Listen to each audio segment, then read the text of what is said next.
Boa tarde, nós estamos começando mais um episódio do nosso podcast Cotidiano e Direito.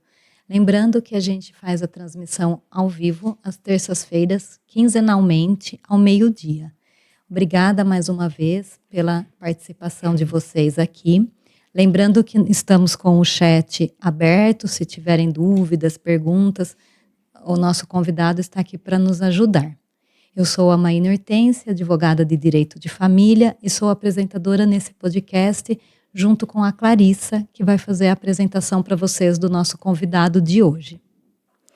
Olá pessoal, boa tarde, é um prazer estar aqui novamente com vocês. Meu nome é Clarissa, sou advogada na área empresarial e hoje o nosso convidado é o Luciano de Toledo. Ele é formado e pós-graduado em psicologia. Ele é pastor auxiliar na Igreja Batista. Ele é terapeuta há 14 anos. Ele também possui cursos e já formou aí 2.000 alunos em cursos digitais. E ele é CEO da Renove a Mente, além de ser palestrante. Então agora eu vou passar a palavra para o Luciano, para que ele se apresente, conte um pouquinho da jornada dele, da trajetória. Tá com você, Luciano. Primeiro, eu quero agradecer aí, vocês por estar aqui, né? A Maína, a Clarissa, para mim uma honra muito grande poder estar aqui. Bem, eu comecei na psicologia já um pouco mais tarde, né? Porque eu fui fazer faculdade com 29 anos de idade. Na verdade, eu já sabia o que eu queria, né? No âmbito religioso, eu já ajudava pessoas, eu já aconselhava e eu quis me especializar.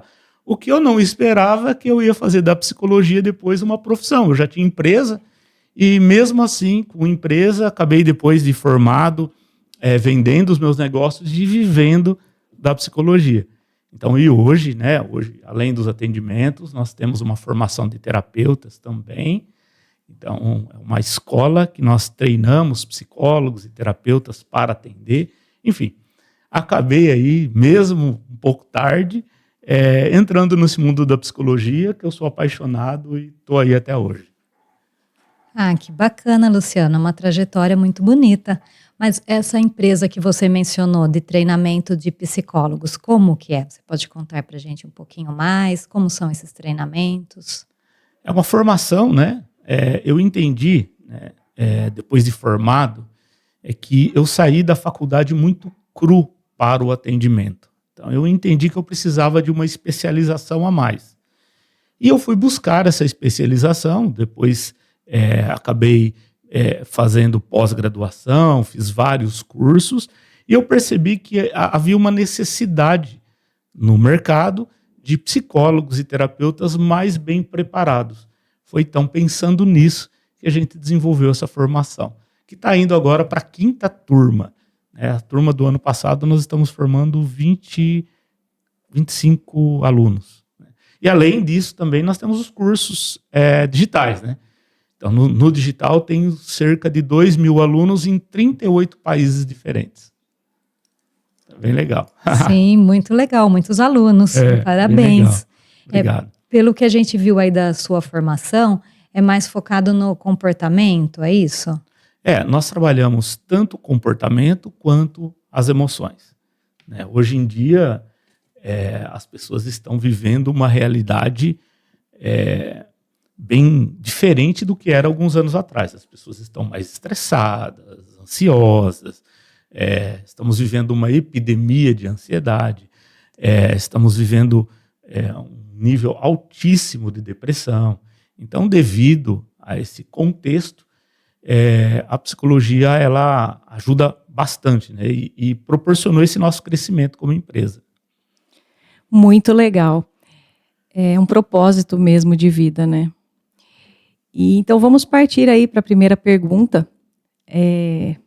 Se você puder explicar, Luciano, um pouquinho, o que está acontecendo, né? Por que a gente está vendo tantos problemas emocionais? Olha, veja bem, Clarissa, não existe um motivo só. Nós estamos vivendo hoje uma realidade enquanto cultura, né, enquanto sociedade, que favorece esse aumento de problemas emocionais, né? Enfim, se nós fôssemos olhar, né, se repararmos bem, a tecnologia, esse aumento da tecnologia, a informação quase em tempo imediato, esse acesso que nós temos ao mundo, a esse número enorme de informações, nunca aconteceu em toda a história, né? As pessoas 100% hoje conectadas. Então, hoje, nós temos pessoas que vivem se comparando nas redes sociais, o que não existia antes, né? Nós temos visto esse número de informações assim, que é gigantesco. Chega no final do dia, você ficou sabendo o que aconteceu no mundo todo, né? No mundo todo mesmo. Até do outro lado do mundo, você sabe. Então, as exigências do mercado de trabalho, as exigências dentro de casa, hoje em dia, são tantas exigências que as pessoas estão perdidas sobre o que fazer e o que não fazer. Por exemplo, como educar um filho, né? As pessoas não sabem. Elas falam assim, mas como que eu vou educar meu filho? Então um fala uma coisa, outro fala outra, por fim as pessoas estão perdidas, se sentindo culpadas, extremamente ansiosas, porque ficam se antecipando ao dia de amanhã, como vai ser esse dia de amanhã, se preocupando com esse futuro demasiadamente, enfim. Eu acho que é devido a essa cultura que nós estamos vivendo que está favorecendo tantos problemas emocionais. Com certeza. Esse tema da comparação, ele é um tema, assim, bem doído, né? Porque a gente vê que as pessoas, elas começam a se sentir insuficientes, né? Se comparando com outras. Elas não conseguem amar aquela trajetória que elas tiveram, as lutas que elas batalharam, né? Enfim. Vamos passar para a segunda pergunta, então? Quer comentar alguma coisa? Posso fazer um adendo? Com certeza. Tem um fato interessante que aconteceu comigo alguns anos atrás. Eu estava atendendo um casal, né? Eu atendo muitos casais também, né? E aconteceu assim um fato bem interessante. Esse casal que eu estava atendendo, conhecíamos um casal em comum. Então, nós conhecíamos um outro casal que eram amigos em comum, né, conhecidos em comum ali, que também era conhecido desse casal, e a esposa citou algo interessante. Ela, cobrando o marido, ela falou o seguinte, ela falou assim, olha, a fulana é feliz. E ela citou esse segundo casamento. Ela falou assim, a fulana ela é feliz, porque eu vejo o marido dela levar ela para passear sempre, eu vejo eles saindo, eu vejo eles fazendo isso, eu vejo eles fazendo aquilo, então eles postam fotos e tal e tal. E eu deixei ela falar. Obviamente que eu não disse nada a ela, eu apenas ouvi, mas o casal que ela estava citando também fazia terapia, e detalhe, a situação desse casal estava pior do que a deles, dessa mulher que estava citando esse casal. Mas por que ela citou? Por conta das redes sociais. Então essa comparação, né, ela é uma comparação extremamente desonesta. A pessoa acaba sendo desonesta com ela mesma, porque ela se compara às vezes com o que o outro tem de melhor e ela se avalia como o pior ali naquela área, naquela situação. E na verdade, né, aquilo que a pessoa está mostrando até pode ser verdade, mas não significa que a vida toda da pessoa é aquilo ali. E muitas vezes aquilo que a pessoa está mostrando é uma mentira.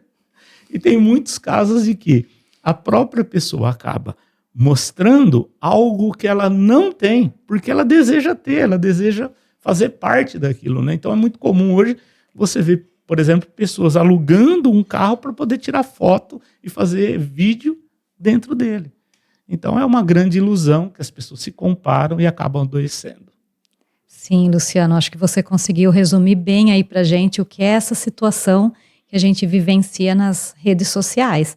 Primeiro, porque aquilo é um recorte das nossas vidas, não é 100% que está lá.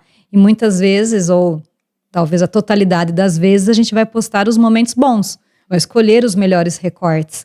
Então não é que 100% do tempo está vivenciando aquilo. E também é interessante a questão de não se comparar, como você falou, a Clarissa, de que cada um sabe a sua trajetória, de onde saiu, o objetivo. Às vezes, o que a gente vê na outra pessoa, que é ótimo para ela, não é o que a gente quer para a gente. A gente já está feliz na nossa situação, sem ter que alcançar aquilo que outras pessoas almejam ou conseguiram.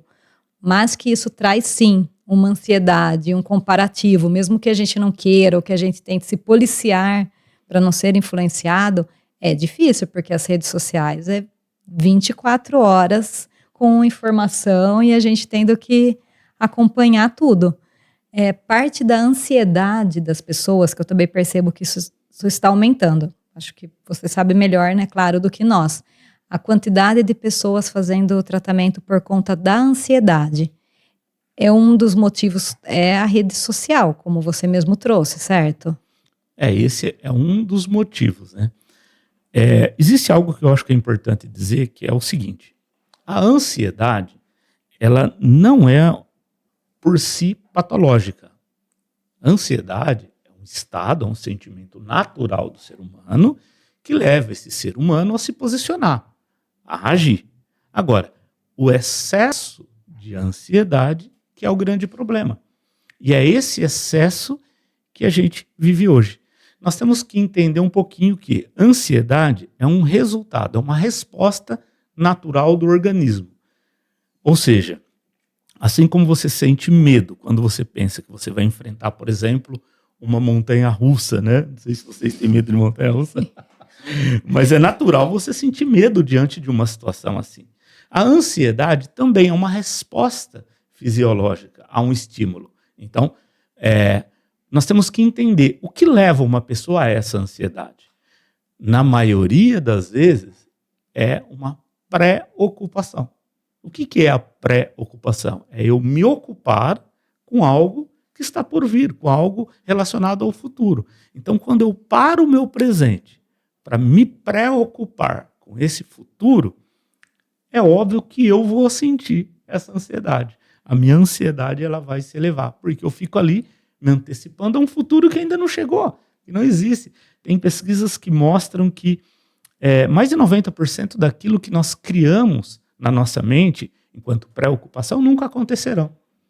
Então nós ficamos preocupados à toa, né? Ficamos pensando, e se não der certo? E se isso? E se aquilo? Imaginem numa vida, num padrão, numa sociedade, em que tudo tem que ser perfeito.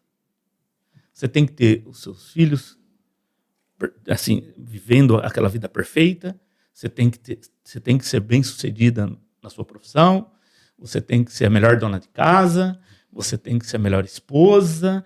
Ou seja, tudo isso, olha que excesso de exigência, faz com que a pessoa o tempo todo fique como? Preocupada, pensando sobre o que vai fazer, como tem que fazer.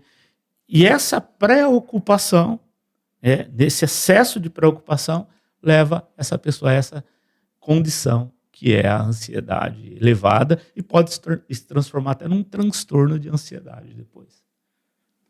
Meu Deus, é uma tensão elevada ao infinito. Mas, Luciano, realmente, né, a gente vê vários transtornos, né, de ansiedade, depressivos também, né, quando a pessoa também fica ali remoendo coisas que já passaram, enfim, né, a gente nem sempre é fácil nós fincarmos o pé no presente, né, enfim. Quer falar mais alguma coisa, Má? Nossa, eu estou adorando. São vários aprendizados, né? A gente vai também tomando para nós mesmas aqui, assim, e caindo fichas, né? A gente é da época da ficha ainda. Clarice, tem um detalhe que é bem interessante, né? Fala-se bastante que a ansiedade, transtornos de ansiedade, é excesso de futuro, depressão é excesso de passado, mas também tem um grande problema atualmente, que é o excesso de presente. O excesso de presente, o excesso do que eu estou fazendo, dessa intensidade do momento, a gente chama de estresse. Então as pessoas hoje também estão muito estressadas pelo excesso do presente. Às vezes, no cotidiano, no dia a dia, tem tantas coisas para fazer ao mesmo tempo, são tantas preocupações e tantas demandas que chega no final do dia, essa pessoa está esgotada. Sabe? Aquela sensação que você chega em casa, você não consegue nem conversar com ninguém. Sabe aquele negócio? Você chega e fala assim, eu não dou conta de conversar com o meu cônjuge. Não dá. Vocês já viveram isso, já? Sim, né, Luciano? Não tem nem como a gente falar que não viveu isso.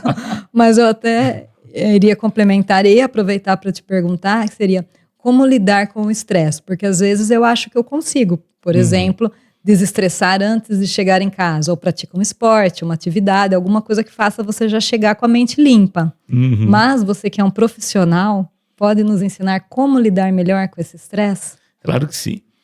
O que você falou é muito importante. Praticar um esporte é extremamente importante.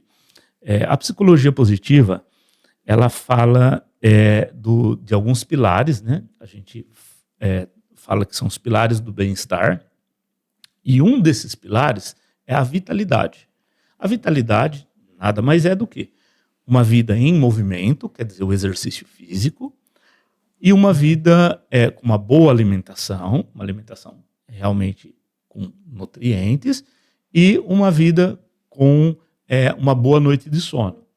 Então, o sono, alimentação e movimento, a gente acaba sendo extremamente importante para lidar com o estresse. Agora, tem dois fatores, quando a gente fala de estresse, tem dois fatores que são muito importantes. Excesso de presente, ou seja, excesso de atividades. Quais são os fatores que são importantes levarmos em consideração? O primeiro fator é, se é um excesso, por que eu tenho decidido tão mal a minha vida? Por exemplo, por que eu tenho assumido tantos compromissos? Por que eu não tenho dito não? Por que eu não estou colocando limites? Então, a primeira coisa eu tenho que avaliar que, de repente, eu estou sendo muito permissivo. Eu estou dizendo muito sim. Eu estou perdendo a mão do controle daquilo que eu deveria controlar, que é a minha própria vida. Então, esse ponto, ele é extremamente importante. Agora, um outro ponto também é que, quando a gente fala de estresse, o estresse, ele praticamente, ele é muito determinado pela falta de organização. Tem pessoas que, com pouquíssimas coisas, ela fica muito estressada. Não porque ela não tem competências, mas porque ela não consegue se organizar. Então, a organização é extremamente importante para você evitar o estresse. Só de você chegar numa sala bagunçada, você não acha as coisas, né? O ambiente que a mesa está cheia de coisas. Só um ambiente assim já vai estressar, né? Onde que eu coloquei tal coisa? Onde eu anotei? Quer dizer, essa bagunça, essa falta de organização precede o estresse. Então, o que fazer? Dizer um pouco mais de não, impor um pouco mais de limite, entender qual é o seu limite enquanto pessoa, até onde você consegue ir, o que você consegue fazer, e também se organizar a sua agenda.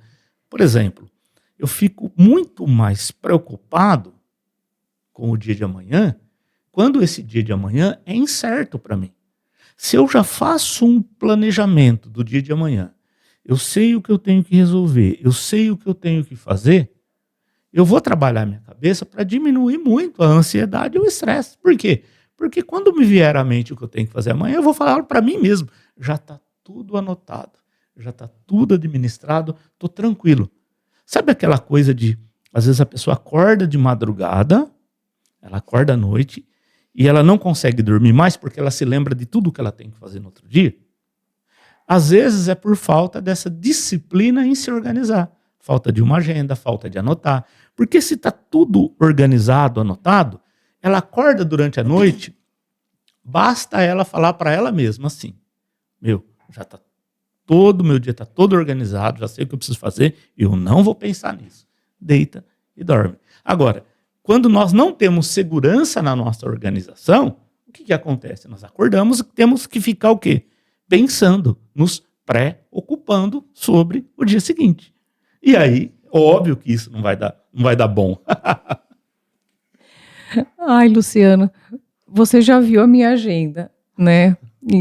Mais de uma vez. E eu brinco até com o Luciano, eu falo assim, Luciano, dá uma olhada, se eu atrasar 10 minutos em cada compromisso, no final do dia, atrasei 2 horas, né? E eu sou dessas, né? Eu anoto tudo para já poder visualizar o dia seguinte, porque senão acontece realmente isso daí, de acordar no meio da noite, né? Eu já anoto imediatamente, né? Eu acho que é uma técnica, né? Uma ferramenta que a gente tem que se dispor a fazer, a usar, porque senão a gente, ainda mais que hoje em dia tudo, né? Praticamente todo mundo quer uma resposta imediata no WhatsApp, enfim, são coisas da vida de agora, né? Antigamente a gente ligava, a pessoa não estava em casa, ou não estava no escritório, ou não estava no consultório, e aí deixava lá o recado, aí depois ia ver o que era, né? Hoje, imagina, às vezes se você demora 15 minutos, a pessoa já está te ligando, né? Muitas vezes você não consegue atender naquele momento, a pessoa já te manda mensagem em cima. Então, assim... É tudo tão imediato que as pessoas estão muito intolerantes a pequenas frustrações, como, por exemplo, eu mandar uma mensagem e saber aguardar o tempo da pessoa me responder. É uma coisa que parece ser tão básica, né?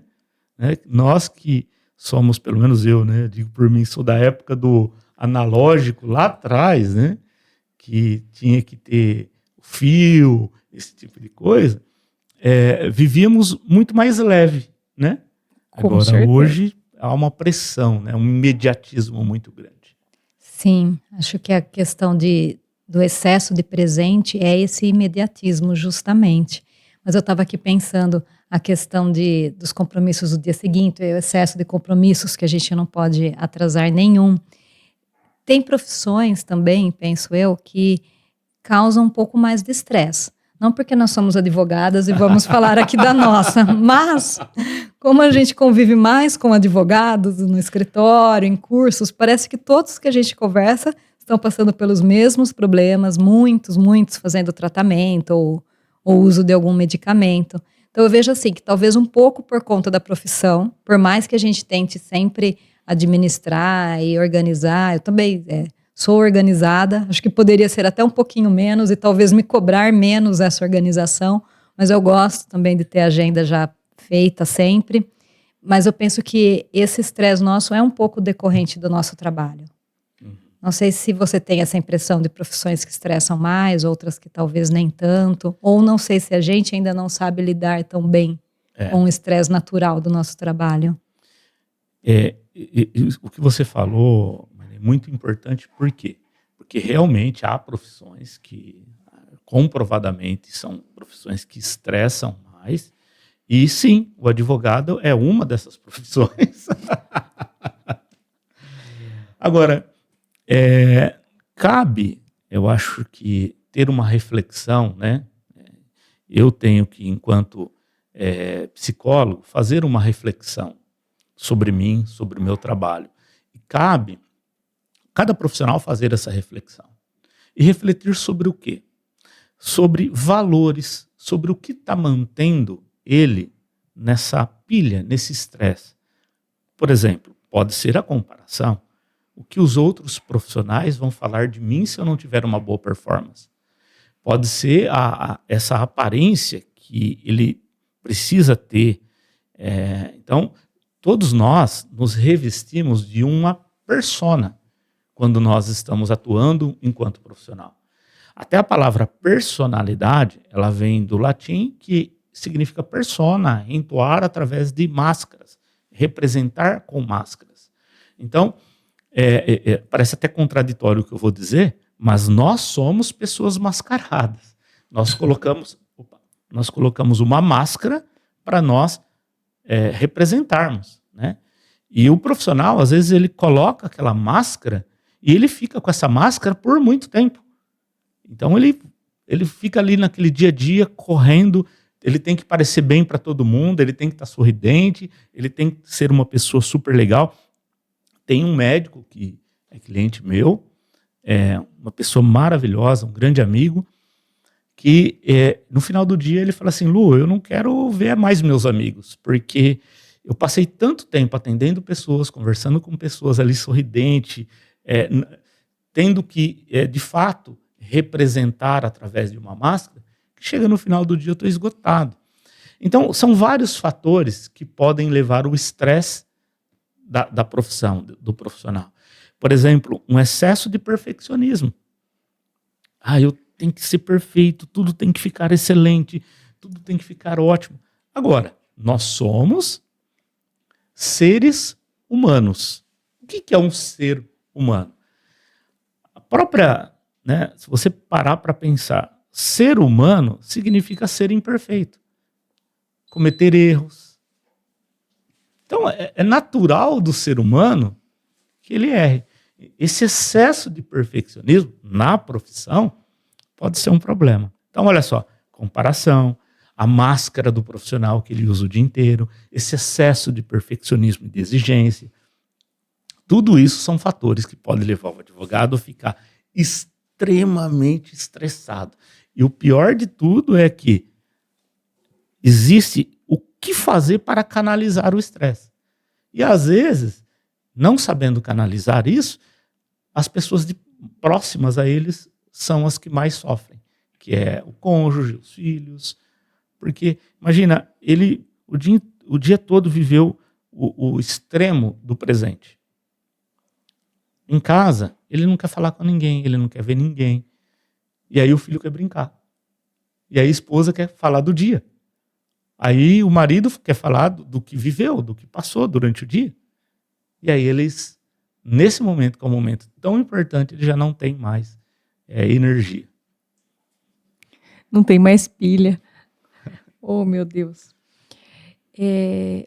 Luciano, mas assim, e quais que são as consequências, então, de uma ansiedade, de uma depressão ou de um estresse que você poderia elencar aqui para nós, para a gente começar a também olhar as questões de prevenção, as questões de como lidar com isso?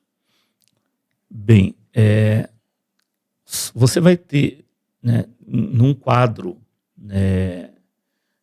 que a gente considera patológico, vão ser várias consequências, Vão ter consequências sociais. Então, uma pessoa ela para de, por exemplo, de se relacionar, ou ela vai se relacionar de uma forma inadequada. Às vezes ela se relaciona inadequadamente com os de casa. Então ela vai ter um prejuízo social, às vezes ela não vai querer sair. Não quer ver ninguém, não quer conversar com ninguém, não é assim? Também no que se refere ao organismo, então ela pode ter problemas de pressão, ela pode ter diversos outros problemas físicos decorrentes dessa psicopatologia, desse excesso, seja depressivo, seja ansioso, embora cada um desses quadros tenha as suas características mais peculiares, A depressão, transtornos de ansiedade e tudo mais. Mas sempre vai ter consequências para o organismo, somatizações, por exemplo, de doenças, baixa imunidade. Às vezes a pessoa fica sempre gripada. É normal alguém estar sempre gripado? Não é, mas a imunidade está baixa por quê? Como que está essa pessoa emocionalmente? Há diversas pesquisas que mostram que pessoas que carregam mágoa por muitos anos, elas desenvolvem problemas sérios, como câncer, por exemplo. Então, entender isso, eu atendi uma vez uma pessoa que foi muito curioso, um homem de meia idade, 50 e poucos anos, que ele me procurou por uma demanda, um tratamento de depressão. Ele estava vivendo nesse estado depressivo, e já no fim do processo dele, já estava muito bem. Ele apareceu um dia no na nossa sessão e falou assim, olha, aconteceu algo, um fato novo na minha vida. Eu falei, o que aconteceu? Ele falou, uma mulher me procurou no Facebook, né? Uma mulher me procurou no Facebook e está querendo se encontrar comigo. Né? Ele era casado, ele já tinha neto. E aí ele contou a história. Eu falei, mas que mulher é essa? Ele falou, olha, essa mulher foi uma moça que eu namorei há muitos anos atrás. Nós éramos adolescentes. E lá atrás, nós fizemos muitas juras de amor. Como, por exemplo, vamos nos casar um dia e tudo mais. Né? Coisas bem de jovens, adolescentes, né?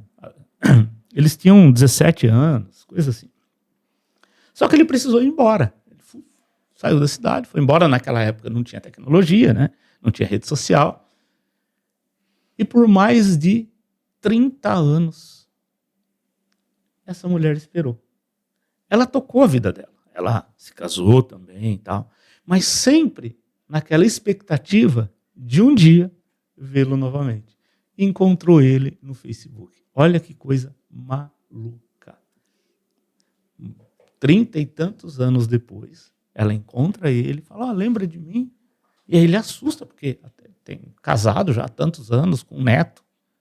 Mas ela ainda, lá atrás, não tinha resolvido aquele problema da separação. Então, carregar essas pendências por muito tempo pode gerar uma série de consequências, mágoa, culpa, raiva, tudo isso vai somatizar para problemas físicos. Então, é uma coisa que nós temos que nos atentar.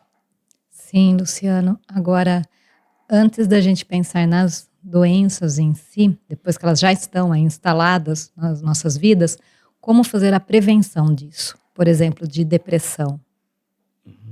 Tem meios da gente prevenir? Tem. A prevenção, no caso, por exemplo, de uma depressão, a depressão ela não está relacionada apenas a experiências de vida, mas também a fatores genéticos que envolvem a depressão também. Isso já é comprovado.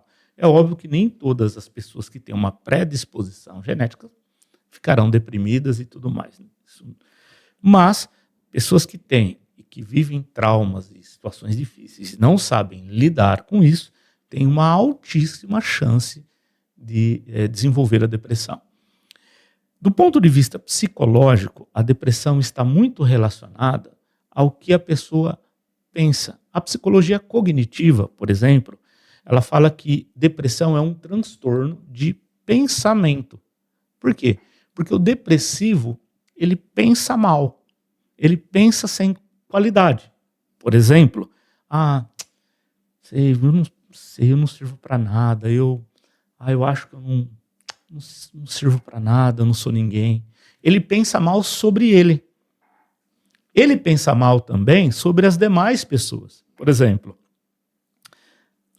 ninguém gosta de mim. As pessoas, elas me toleram, mas elas não gostam verdadeiramente de mim. Então ele pensa mal sobre pessoas. E ele pensa mal sobre o futuro. Não vai melhorar, eu acho que eu nasci para ser assim.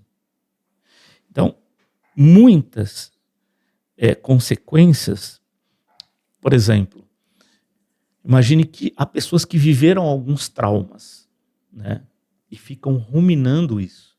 Elas vão ficar mal.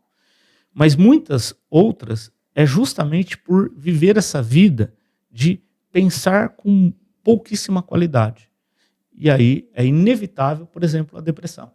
Ou seja, a partir do momento que eu começo a questionar um pouco mais o que eu estou pensando, o que está passando pela minha cabeça, e começo a desenvolver uma mudança de foco, tem um processo terapêutico hoje chamado terapia metacognitiva. A terapia metacognitiva é um método terapêutico novo, vem de uma origem da psicologia cognitiva, que já é uma abordagem reconhecida no mundo todo, e ela hoje é muito atuante na Europa, a terapia metacognitiva, e ela diz o seguinte, que os dois grandes venenos da alma humana é a ruminação do passado e a preocupação a respeito do futuro. E essa terapia metacognitiva, ela ensina técnicas para a pessoa mudar o foco e parar de pensar naquilo que está fazendo mal a ela. Tem uma pesquisa interessante que fizeram, por exemplo, com soldados americanos que estavam na guerra. No começo dos anos 2000 teve muitas guerras, Estados Unidos contra o Iraque, Afeganistão, teve várias guerras. E muitos soldados eles entraram em depressão.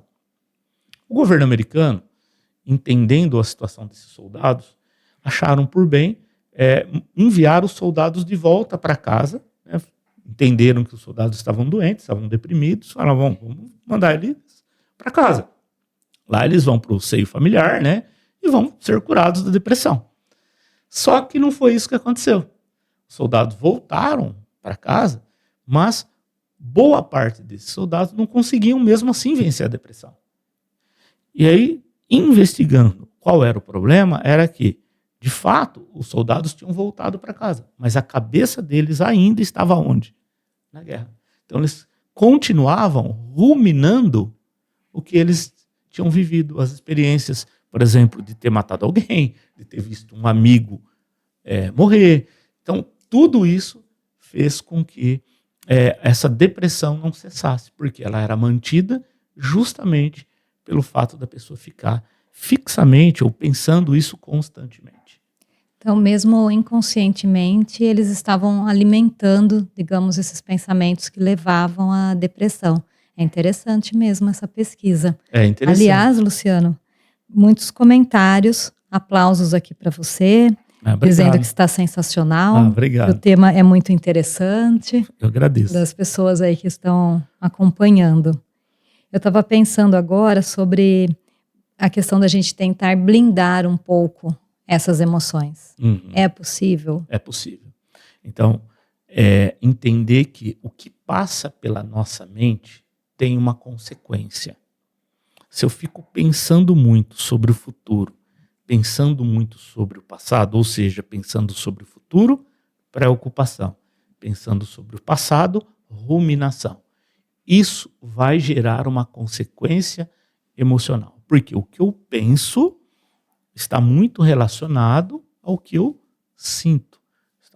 Está totalmente relacionado. Eu penso e sinto. Se eu estou nutrindo coisas ruins, é óbvio que eu vou me sentir mal. Agora, existem outros cuidados também. Como, por exemplo, procurar ter uma vida equilibrada. Procurar ter qualidade de vida. Observar coisas simples, como, por exemplo, hábitos. Hábitos do dia a dia. O que faz eu ser quem eu sou? Os hábitos, né? Metade do nosso dia a dia, da nossa vida, é habitual. A gente não pensa para fazer. Mas nós temos que corrigir quando nós não temos um bom hábito.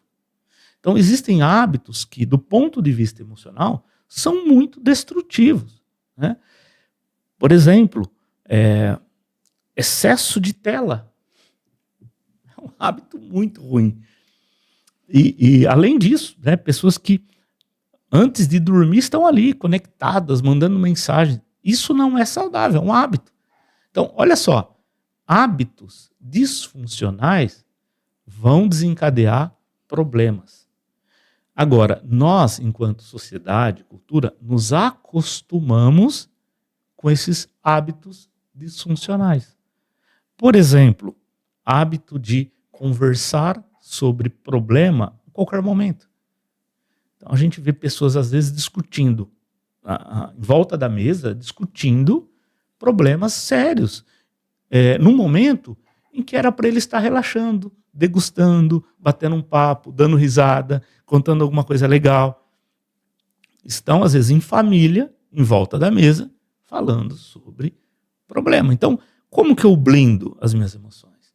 Eu blindo as minhas emoções quando eu controlo os meus pensamentos. Eu blindo as minhas emoções quando eu começo a entender quais são os hábitos que são destrutivos para mim, começo a mudar isso. Hábitos no trabalho, hábitos no dia a dia. Começo a desenvolver bons hábitos, como, por exemplo, atividade física, boa alimentação, tentar ter boa noite de sono. É impressionante, mas as pessoas não falam muito sobre isso. Mas uma pessoa que dorme mal à noite, ela não consegue ter as suas emoções estáveis. Jamais. ela vai sofrer emoções diversas, como às vezes até problemas físicos, como taquicardia e muitas outras coisas devido ao fato de não dormir bem à noite. E eu vejo até pessoas falando que, não, mas dormir, 5 horas para mim tá bom. E as pesquisas dizem que não. No mínimo dos mínimos é 7 horas. Então, o ideal é 8 horas de sono. Isso para todas as pessoas. Então, são hábitos. Se a pessoa consegue entender essa dinâmica de vida, entender que ela deve administrar bem a vida dela, ela já vai começar a blindar-se emocionalmente. No que se refere a relacionamentos, não deixar pendências, né? Entender o outro. Hoje, nós temos visto que as pessoas estão extremamente raivosas. Isso por quê? Porque há uma divergência de valores em todos os lugares, né? Aquilo que eu acredito não é o que o outro acredita, mas aí eu tenho que falar para ele. Eu não posso me contentar em dizer assim, tudo bem ele pensar diferente. Não, há uma necessidade de eu me expressar, de eu falar, de eu cutucar, de eu querer impor ao outro o que eu penso. Isso também é disfuncional para a própria pessoa. Então são vários modos de vida que vão culminar num sofrimento emocional, que podem ser evitados, podem ser trabalhados para blindar as emoções de tudo isso, né? Práticas como, por exemplo, o perdão. Perdoa. O perdão, a origem da palavra perdão vem de soltar. Então, se você está carregando alguma coisa, tem até um ditado que diz que a falta do perdão é eu tomar veneno e esperar que o outro morra, né? Não é assim? E, de fato, solta essa pessoa. Perdoa essa pessoa que te fez mal. E se precisar pedir perdão, fala, olha, me perdoa e tal. E desculpa aqui, eu pisei na bola, porque nós somos todos seres humanos. Então, essas práticas do dia a dia, esses posicionamentos, podem ajudar muito a blindar as emoções. Que legal, Luciano. E tem algumas questões também aí de emoções, né, que a gente vê que é uma fase da vida, né? Por exemplo, essa questão de não dormir bem, né? Quem tem ou teve já filhos pequenos sabe que, né? E cada criança é de um jeito ainda por cima, né? Eu tenho pessoas que eu conheço que ficaram aí 4 anos sem conseguir dormir, né? Então a pessoa até falou, acho que só vou ter um filho, tal. Né, por conta de tudo que passou ali, porque não é fácil. Eu tenho 3 filhos e eu já tive isso que você disse, taquicardia, porque eu tinha que acordar no dia seguinte e estava moída, né, vamos falar assim. Mas eu acho que realmente, né, essa questão da qualidade dos pensamentos, né, é algo que também a gente vai amadurecendo, a gente vai entendendo, né. Porque muitas vezes, pelo menos comigo, o pensamento ele até dá uma rasante na minha cabeça, mas depois eu olho e falo assim, não vou deixar isso aqui tomar, né, formar um ninho na minha cabeça, né, vou espantar isso aqui daqui. E acho que a gente tem que ter mesmo esse controle para a gente viver melhor. Né, para a gente ter uma qualidade de vida melhor. E essa questão do perdão também acho que é sensacional, né? Deixa a pessoa seguir a vida dela, essa questão de não ter que se posicionar em tudo. Mas é o que a gente vê mesmo.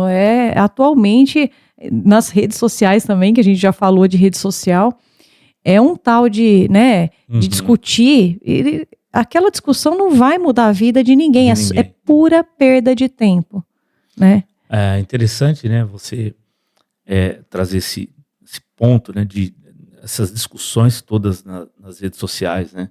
O que é isso? É divergência de valores, né? Antigamente, numa sociedade em que as pessoas recebiam os mesmos valores, os conflitos eram menores, né? Havia menos conflitos, né? Hoje em dia, há tantos conflitos porque há uma diversidade de valores muito grande. Ou seja, nós, de certa forma, podemos dizer que nós evoluímos em muitas coisas, né? Hoje a gente consegue entender coisas que nós não entendíamos antes, nós conseguimos hoje ver aspectos que para nós antigamente não fazia sentido. E hoje sim, conseguimos manter uma vida com mais inteligência. Porém, isso não tem se traduzido em sabedoria. Eu sei, mas eu não tolero. Eu sei que o outro pensa diferente, mas eu não tolero. Então eu tenho que bater, eu tenho que impor, eu tenho que... Então nós vamos nos tornando mini ditadores, né? Eu tenho que ditar a você o que você tem que ser. Ditar a você como você tem que pensar. Por quê? Porque eu acredito assim. Então, ao mesmo tempo que nós evoluímos e crescemos tanto, nós vivemos, no que se refere às redes sociais ainda, parece que um tempo muito medieval, em que as pessoas têm que impor, né, a sua crença, a sua vontade, o seu jeito, e isso daí é extremamente disfuncional, né? Com certeza. Luciano, a gente vai partir aqui para a sexta pergunta. Em relação ao ambiente de trabalho, né? Porque, queira ou não, todos nós passamos bastante tempo da nossa vida ali dentro do ambiente de trabalho. Existe alguma forma de tornar esse ambiente de trabalho mais leve? Essa é uma pergunta de $1 milhão. Então, pessoal, vamos aproveitar o Luciano aqui para responder para a gente a pergunta de $1 milhão aqui ao vivo no podcast. Pois é. Quem nunca se sentiu mal em só de pensar que tem que ir para a empresa, né? Tem que ir trabalhar, né? Ai, meu Deus, não acredito, eu tenho que ir trabalhar. Essa é uma resposta como essa depende de muitos fatores. Mas se nós olharmos bem, de uma forma geral, uma das coisas que pesa muito no ambiente de trabalho são os relacionamentos. Então, e tem tudo a ver com o que nós estávamos falando agora anteriormente de valores, né? Então, eu conviver com pessoas que têm valores diferentes que eu, é um desafio, né? Eu tenho que abrir mão, às vezes, do que eu penso, do que eu acredito, em favor da convivência, né? A convivência, ela tem que reinar no ambiente de trabalho. Mas para isso eu tenho que abrir mão, às vezes, do que eu acredito. E coisas simples, por exemplo, como saber se expressar, é fundamental. Então, o processo de comunicação, ele é interessante, porque existe a expressão verbal, que é o que eu falo, a expressão facial, a expressão corporal e a entonação. Se eu falo de uma forma que eu fecho a cara, expressão facial, eu cruzo os braços, expressão corporal, e eu uso uma entonação rude, eu posso dizer até coisas bacanas, mas a minha comunicação vai ser pesada. A mesma coisa, dita de formas diferentes, comunica coisas diferentes. Então, no ambiente de trabalho, eu tenho que aprender a me comunicar de uma forma leve, para tornar aquele ambiente mais leve. Porque dependendo da forma como eu me comunico ali, eu torno aquele ambiente pesado. São coisas simples. Às vezes, pedir algo a alguém de uma forma maldita pode transformar o dia daquela pessoa no inferno, né? E coisas do dia a dia, como, por exemplo, excessos. Se eu estou com muito trabalho, eu tenho que pensar numa alternativa que resolva esse problema. E não, por exemplo, mascarar esse problema. Como que eu posso mascarar esse problema? Um dia fazendo hora extra é uma coisa, 2 dias outra. Agora, se a pessoa passa meses tendo que fazer hora extra todos os dias, tem alguma coisa errada. Então eu tenho que buscar também ter uma coerência, né, ali, poder ter um equilíbrio dentro do meu ambiente de trabalho com aquilo que eu faço, dos relacionamentos que eu cultivo, formas de lidar com esse dia a dia, para que eu consiga pensar no trabalho e dizer assim, ai, puxa, que legal, vou trabalhar. Também tem algo que é muito interessante, que as pessoas não levam muito em consideração, e é muito comum eu receber casos de pessoas que têm um perfil genético que não condiz com aquilo que ela faz. Super interessante. Por exemplo, existem pessoas que são variadoras. O que é um variador? O variador é essa pessoa que tem dificuldade com rotina rígida, que precisa de mudança toda hora, que começa uma coisa ali, vai fazer outra lá, corre para fazer outra. Ele precisa de mudança. Se eu pegar uma pessoa assim, colocar ela num ambiente de trabalho estável, que não tem mudança, essa pessoa vai se sentir muito mal. Assim como se eu pegar uma pessoa que é estabilizadora, que prefere trabalhar num ambiente seguro, estável, que não tenha mudanças, quando eu pego essa pessoa e coloco ela numa rotina que ela não para um minuto, ela não vai conseguir ficar bem. Ela vai se sentir muito mal, vai elevar o estresse, a ansiedade. Tudo porque ela está contrariando um perfil dela, natural. Né? Se nós vermos duas crianças, colocarmos dois bebês, um ao lado do outro, recém-nascidos, nós vamos ver que um tem um temperamento e o outro tem outro. O que é isso? É natural, é genético. E são características que na minha vida adulta eu também tenho que respeitar, eu tenho que entender qual é o meu perfil.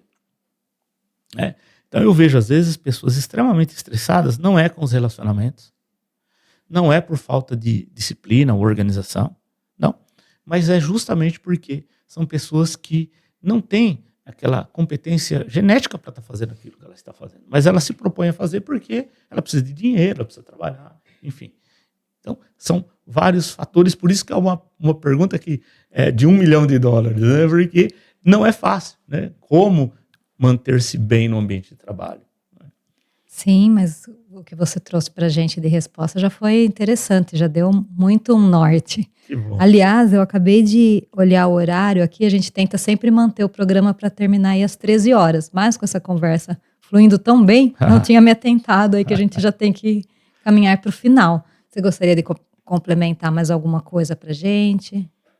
Eu gostaria de agradecer, né? Agradecer novamente estar aqui, para mim é uma grande honra, me sinto muito honrado e dizer que eu estou à disposição, né?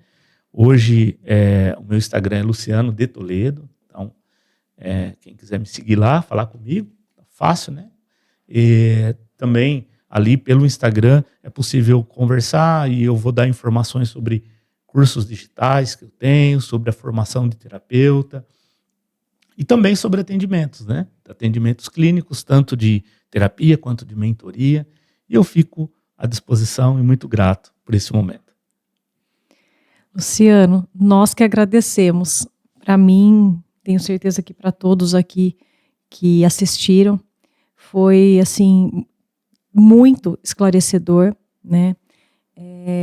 Me traz aí também uma questão de autoconhecimento, né? Como agora nesse final você disse, né? Do ambiente de trabalho, que a pessoa precisa saber, né? Quem ela é, para ela saber também tomar as melhores decisões, né? Enfim. Então a gente também te agradece muitíssimo por você estar aqui conosco e agradecemos também todos que nos acompanharam e queremos agradecer também principalmente nossos patrocinadores, que é a Extintores Brasil e a Master Immigration USA, na pessoa da Rita. Quer falar alguma coisa, Mar? Não, só agradecer mesmo o Luciano, que aceitou nosso convite, veio aqui, esclareceu muita coisa mesmo, e lembrar todo mundo que o nosso próximo episódio ao vivo é no dia 25 de março. Esperamos vocês novamente.